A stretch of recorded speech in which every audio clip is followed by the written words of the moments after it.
Welcome back to another video. Today we're discussing is if IBIT ETF is a buy or not. And I'll go ahead and tell you, I'm a fan. So, little housekeeping, what is an ETF? ETF stands for Exchange Traded Funds. And so usually when you own an ETF, you don't own the underlying asset. The company that you're buying into owns that underlying asset. So in our case, you buy the IBIT ETF, and Larry Fink and the gang at BlackRock, they own the Bitcoin. They actually have roughly 500 million at the time of this recording Bitcoin, and Bitcoin's going for 100,000 right now.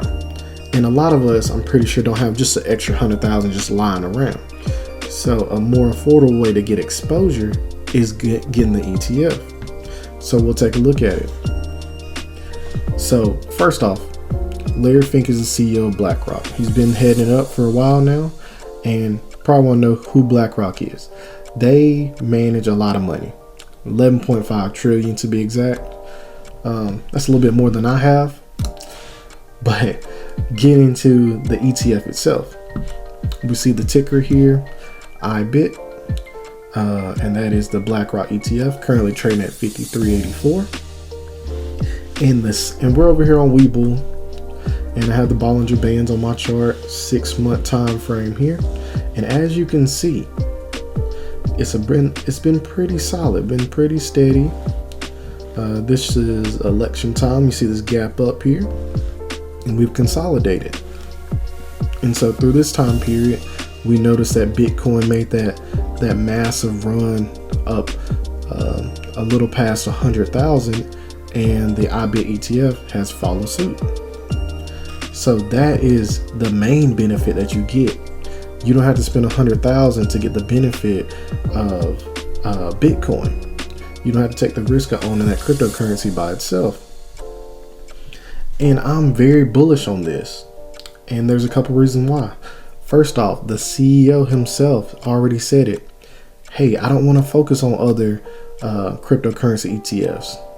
I know XRP may be coming, a Solana ETF may be coming, but he wants to focus on this IBIT ETF and get it into more people's retirement accounts. And so for me, that's a sign that this IBIT ETF may be on fire for a little while longer. Also, Bitcoin. A lot of companies are putting Bitcoin on their balance sheet. MicroStrategy, their whole premise is selling shares, taking out debt to buy more Bitcoin. Tesla has Bitcoin on the balance sheet. Square, or they go by Block now, they have Bitcoin on the balance sheet, and more companies are starting to do the same. More countries are going to start adding Bitcoin on the balance sheet. I think El Salvador already has it. The United States is thinking about making it a reserve, even though there's kind of some issues with the outgoing administration, the incoming administration. But I know the incoming administration wants to be more crypto friendly. And if that's the case, if they keep their word, I'm bullish on IBIT. Also, the head of the SEC, and I'm not talking about the Southeastern Conference football teams. I'm talking about the Securities Exchange Commission. So the head of that is a guy named Gary Gensler. He's on the way out. Somebody else will be appointed, and there are reports that this person will be more crypto friendly. So there should be less regulations on how these crypto ETFs are managed, which can be a good thing on the scorecard for IBIT. So, and the last thing I'll say about it is, think about it.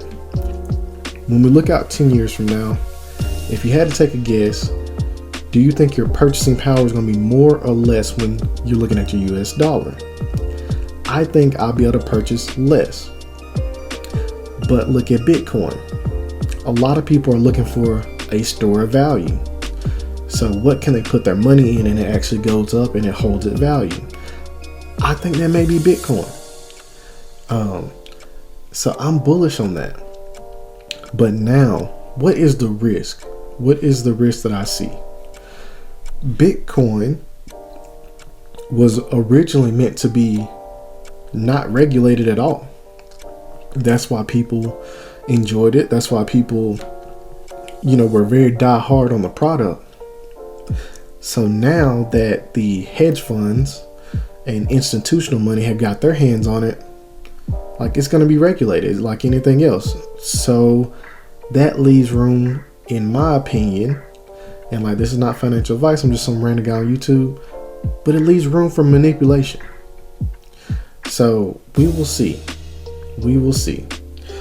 But if you made it to the end of the video, I just want to say thank you. And if you can help me get this video to 30 likes so more people can see this content, I would highly appreciate it. Thank you, and until the next time.